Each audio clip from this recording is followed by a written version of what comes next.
Greetings.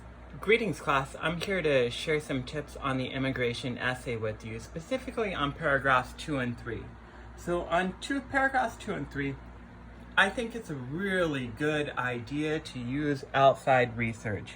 And what I mean by that is, let's say that in paragraph 1, you're talking about how you left your country because of war. I think that's a great point to focus on if that's your case, but what you could do in that paragraph is have outside research to show how many people were killed in that war. Maybe when that war started. I think it really helps to have outside research in that paragraph.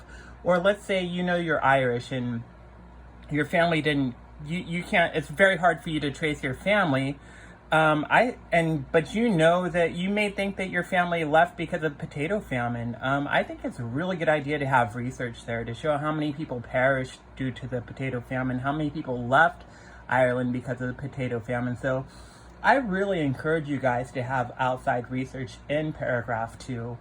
And also in paragraph 3, where you have to write about what you faced when you came to this country, I think it's a really good idea to have research there as well. So for example, if you're saying that you had trouble finding work when you came to this country, you might have some research to show how hard it is for immigrants to have jobs. Or let's say you struggle with the language. You might do some research to show how difficult it is to learn the English language. So I would have outside research in paragraphs 2 and 3. I think that could really help develop your paragraphs. Something else for this essay, you're not required to do this, but let's say you want to include a personal photograph, maybe of you immigrating to the country, or maybe your grandmother, grandfather.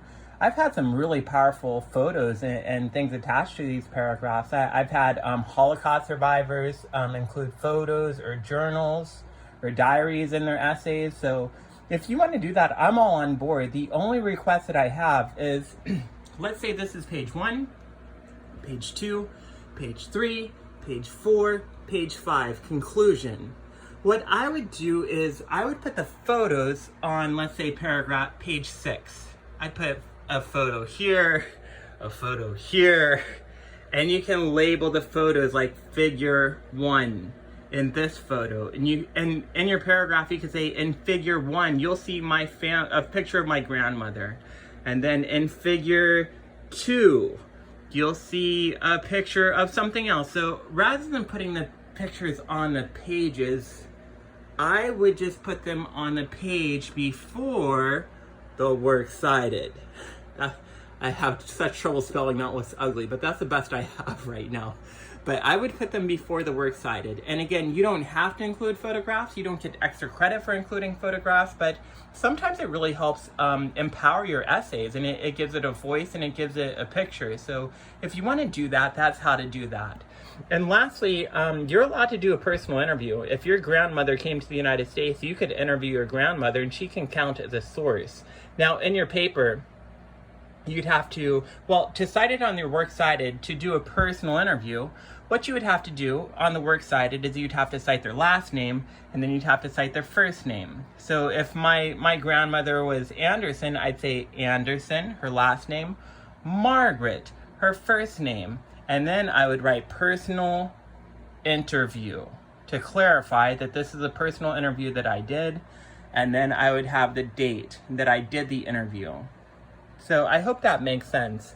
And then to do it in text, what I would have to do is I'd have to cite my grandmother's last name. If I'm writing a quote, if I'm quoting my grandmother, I'd have to say, according to my grandmother Anderson, and again, I'm saying her last name in the paragraph because that's what I'm looking for on the works cited.